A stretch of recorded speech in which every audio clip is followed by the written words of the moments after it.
A pleasure to meet all at last, and welcome once again to Nerf Secret Revealed Aftersought Part 2. And for the record, yes, kind of unfortunate that we have to do even more of this sort of stuff relating to just basic overview videos. But to be truthful, I will thankfully have more blasters coming around that just might meet the requirements necessary for invisible integration. And as soon as I get done with these tests, we can eventually get around to the point where they will indeed be safe for usage on camera in order to prevent any sort of long-lasting damage, or possibly even injury. Before we do anything like that though, another basic overview on another zombie blaster. This right here is a pretty unique piece in mind. Well, I can't quite picture the name of it. It's little more than basically some tape and wiring, a large baseball bat, and a large saw blade. Yeah. Kind of a weapon of good destruction against the zombies. But, believe it or not, it's also a blaster.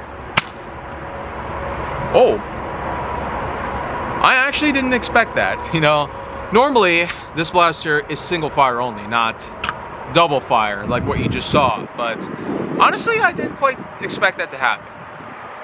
Anyways though, for what this is, I find it to be pretty worthwhile for money, mostly because of the fact that it's just the gimmick of a melee weapon, but the fact that it's also a blaster was a pretty unique surprise, and quite humorous if I might add.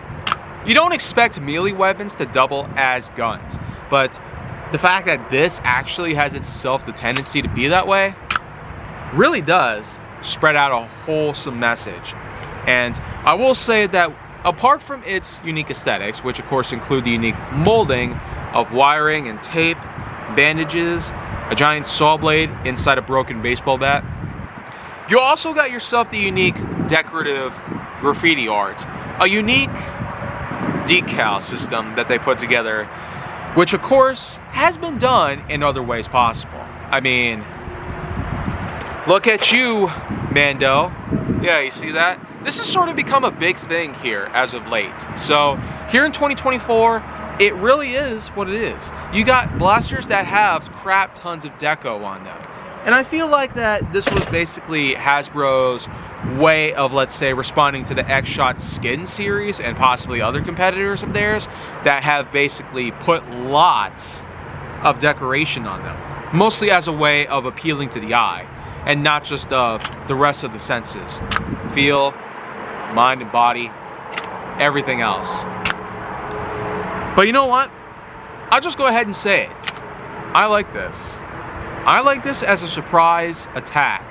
I like this as still doubling as its own weapon, even when you're out of ammo, which I guess you could say could still be done with other blasters, but with this actually being a real melee weapon, suitable for melee attacks, this only seems fair enough. But of course, because it's a foam saw blade, don't expect this to really hurt anybody, you know? It's just a good, soft foam that is still rather durable. Quite in a way to harken back to the time when Nerf basically took this sort of foam into account when it came to building their own melee weapons, including the N4 series like the Warlock Battle Axe, as well as other such things that they put in. So it's amazing that they're able to still use this type of foam for construction in different ways. Reckoning with Nerf blasters or otherwise, it still is a unique treat to put together. And I really do feel like they not only deserve a big reward on this guy, but seriously, a saw blade on a baseball bat, complete with wires and bandages. I don't know how one could mess something like this up. A unique melee weapon concept that you could just make in your own garage as a custom combo pack weapon, man, it's already a good up in the ante. Having played a lot of Dead Rising, I could sure tell you, it feels great to combine weapons together to create something more destructive. So with that in mind, I give this a good 8.3 out of 10.1. Seems generous enough, but of course, the priming action, dart firing, and I've even found out the range was pretty awesome too, so you'll get the chance to see that at some point in the future.